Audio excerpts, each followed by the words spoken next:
suufiin ilaalee jaalladhe jira.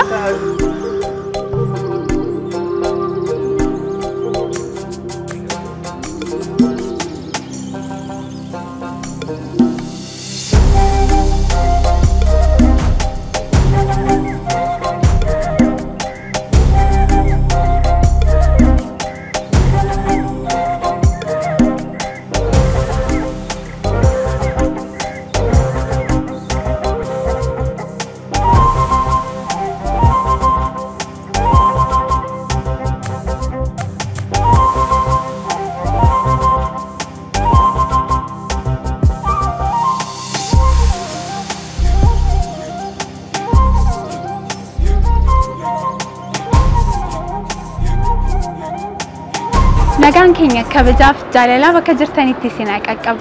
Risaa Business Show keenya guyyaarraa eegalee jira. Misirroonni baay'een tsooma hiikaa kana booda cidha godhachuuf akka isaan jedhan odeeffannoon nu ga'ee jira. Egaan misirrichi inni dhiiraa gaa uffata miidhagaa kana immoo eessaa argachuu danda'a isa jedhu nu yaachisee jennaan. Egaa gundoo faashiniin uffata miidhagaa qaba. Uffata mana kana keessa jiru immoo kan waliin ilaallu ta'a. Na faana tura.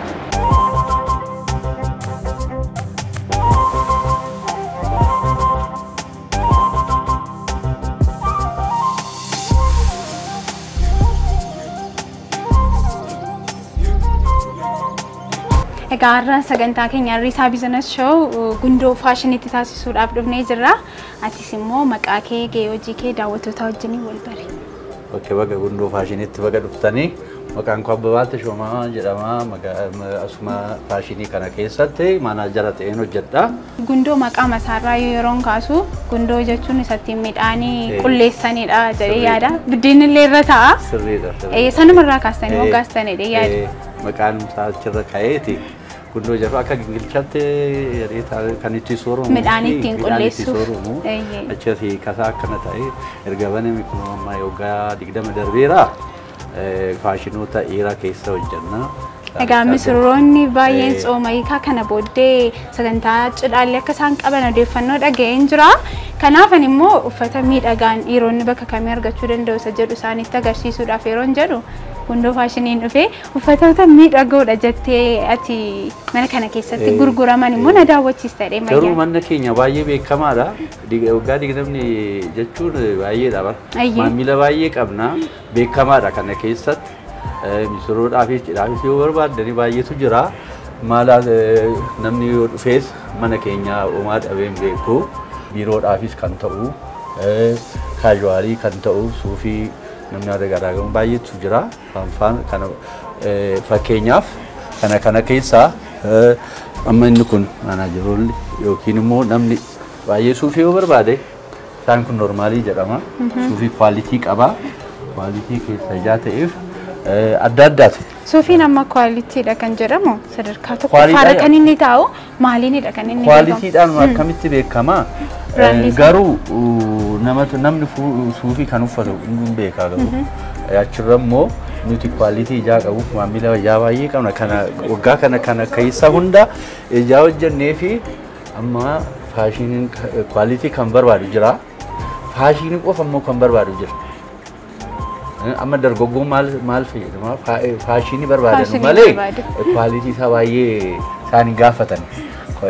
Faashinii jechuun fakkeenyaaf inni kun amma talaalaa fi jedhama.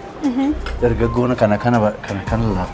Kan akkasii jaallatu. Kan akkasii jaallatu dargaggoon. Amma inni kun biyya keenya kana keessa amma faashinii amma uffatamaa jira. Dargaggoon kana jaallata.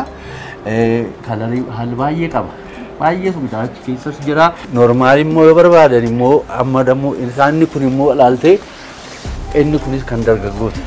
Ilaala. Amma maaltu fakkaate kun amma mudhii irraa argateessa amma isaan dura kana qabattoo kana qaba. Ilaala. Mudhii kana gara amma kun immoo haala ta'ee faashinii ta'ee dhufe. Kuni akkasumatti hidhama malee? Akkasumatti hidhameeti. Yoo barbaade qabattoo keessa galchuu hin danda'a. Yoo jibbe immoo akkasumatti godhachuu danda'a jechuudha. Amma haaraa uffatamaa jiru isaan kun. Uffatamaatu jiru. Ambiraa immoo ijoolleen naa bifaman immoo yoo barbaadani amma saayiziin maaltu fakkaate gundoon maal qabaa? saayizii isa umasan isa amma jalqabaatti amma xumuraatti jira. Inni guddaan amma 64 amma 60 inni guddaan suufii guddaan. Standardiin nama kana keessa maal uffataa amma 65tti amma 56tti umri isaa amma 56. Yeroo misirroo no yeroo cidhaaf kan ta'u. Yeroo jalqabaa amma miizeedhaaf immoo yoo ta'u miizeeloon maal barbaadu kalarii akka nafaa ila kalarii baay'ee jira amma yoo miizeen misirroon gurraacha uffata ishiinis adii uffatte miizeeloon immoo bifa qabu barbaada akka golaa ta'e akka bifa qabachuu ifi akka mul'atuu fi halluu ifu qaba. Isaaniif kan ta'u immoo wanta akkasii miizeedha. Miizee jechuun nama afuriif nama jaaf amma harma shanitti akkasitti finnaafi.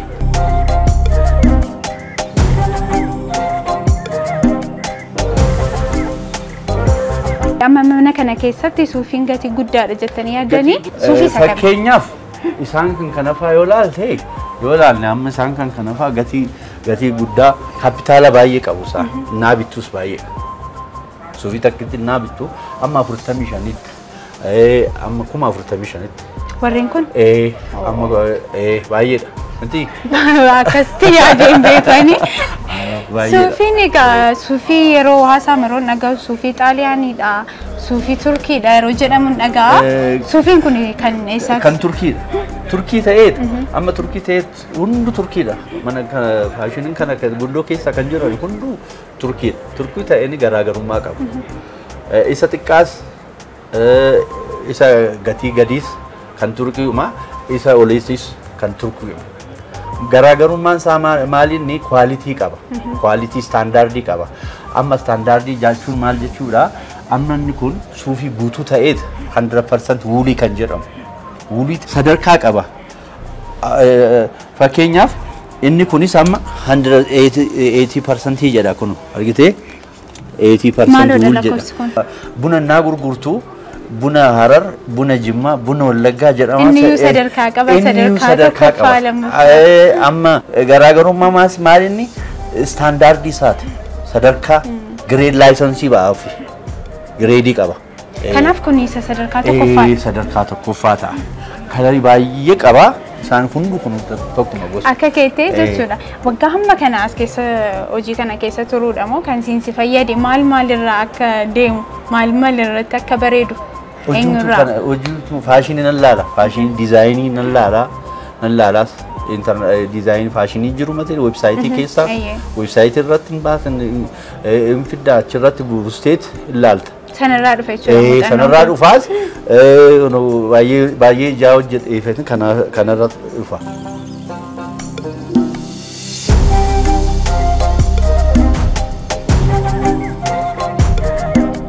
Amma qulfii isaanii argitee garaagarummaa qaba. Namni tokko immoo kalarii baay'ee barbaada. Akka wallistoota, akka paastaroota. Steejiidhaaf barbaadu. Kalariin sun kaameraa keessaa akka galaniif steejiidhaaf barbaadamu. Steejii. Yeroo baay'een argamu bifa akkasii.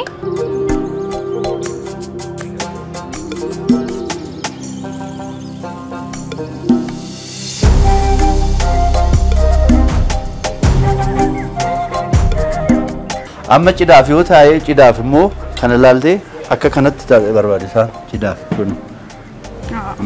Kun immoo sanarraa adda natti fakkaata. Adda ta'eet kuni adda ta'eet baay'ee bifa baay'ee qabaa yoo amma finneeti malee. Bifa baay'ee miidhagaa kun. Miidhagaa adiidhaanis biraa kalarii biraanis qabaa. Kun isaan kun hundummoo kootii qofa. Qobaama isaaniitti gurgurachuudha. Qobaama amma inni kun immoo garaagarummaan isaa maali inni suufiidhaan kun jiinsiidhaanis ni uffatama. Kaakii turrii kaakii.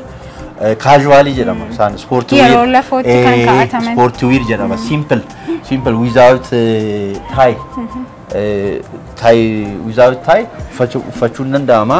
Suufii warra manatti agarsiisterraan kanaaf immoo uffata yeroo lafoo namni bakka hojiitti illee uffachuu danda'u garaagaraallee argaan jira as keessatti surree tiishartii uffata kun kanneen biyya alaatii galan natti fakkaatu.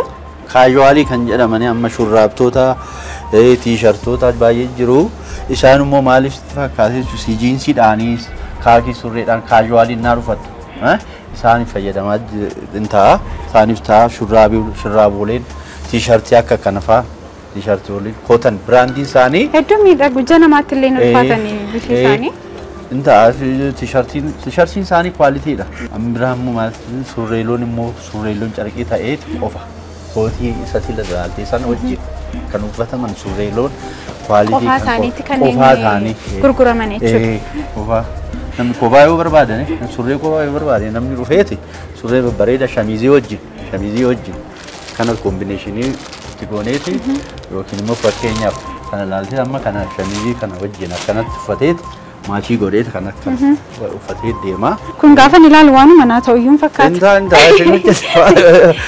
Keessattuu garuu ani suufii kana keessa suufiin ilaalee jaalladhe jira. Siif taa'aa kun laaltee taa'aa.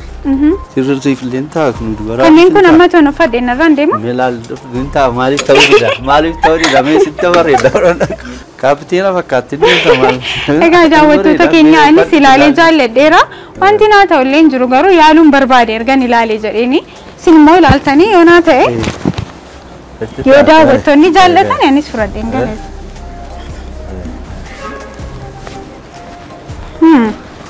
Kana keessa jalaan qollafamuu qaba. Talaalaafinnaa ta'u kana qollafamuu dirqama ta'a. Suuraa isaas naannoo ture erga ta'e immoo.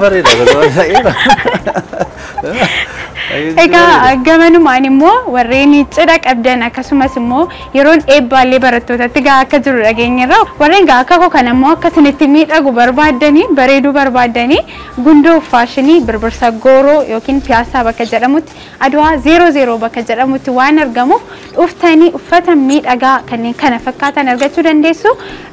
Gundoo faashiniin filannoo keessan ta'u.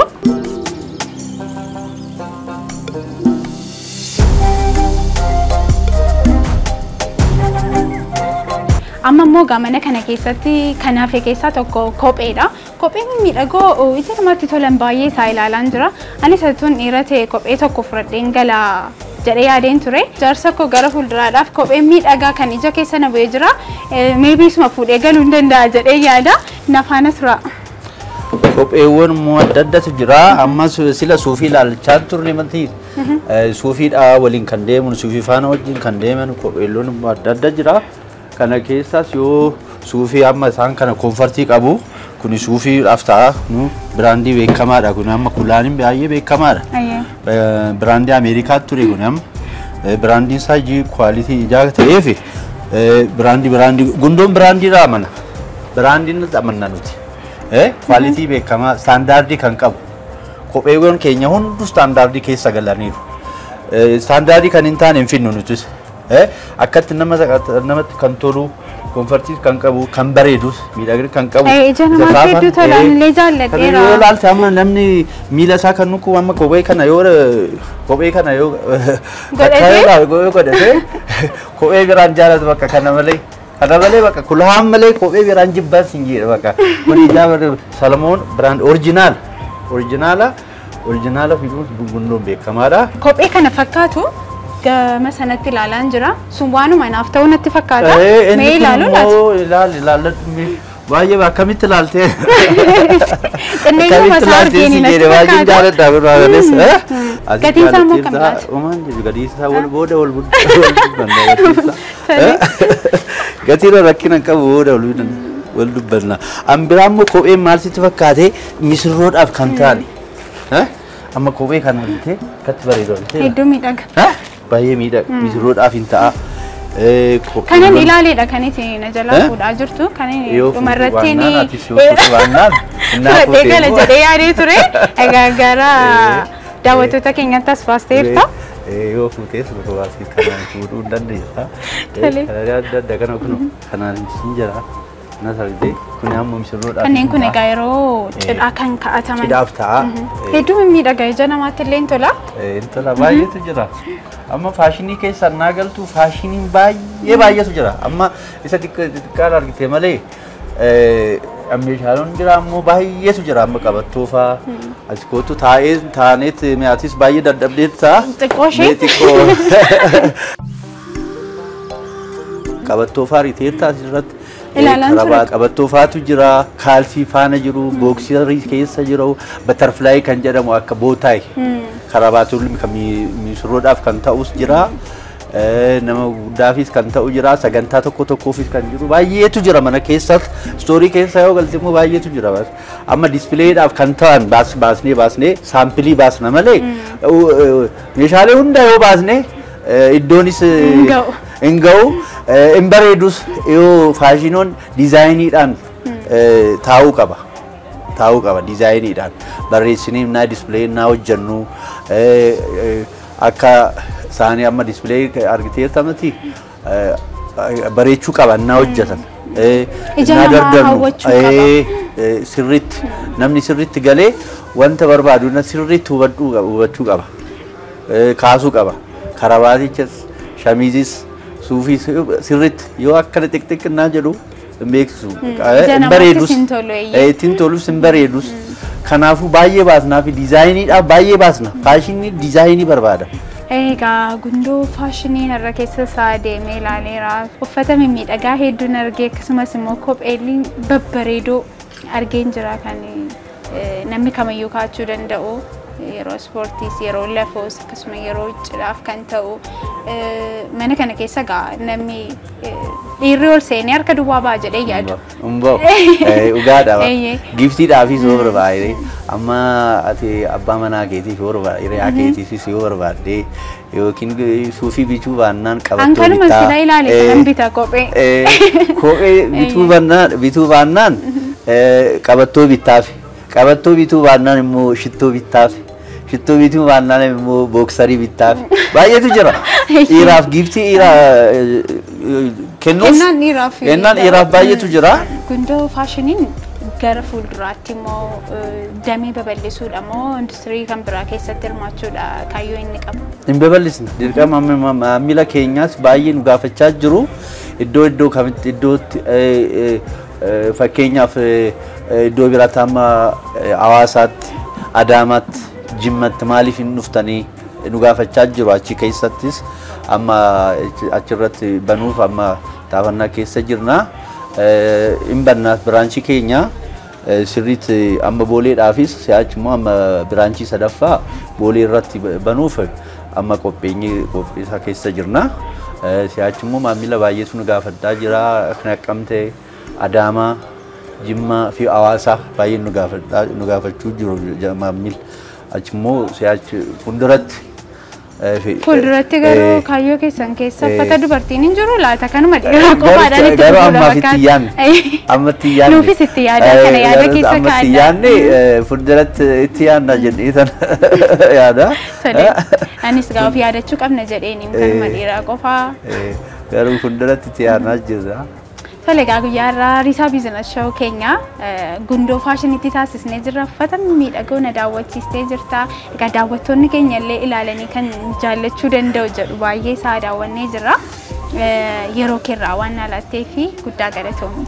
Anis baay'ee si galateeffadha galatooma baga dhuftee. Galatooma.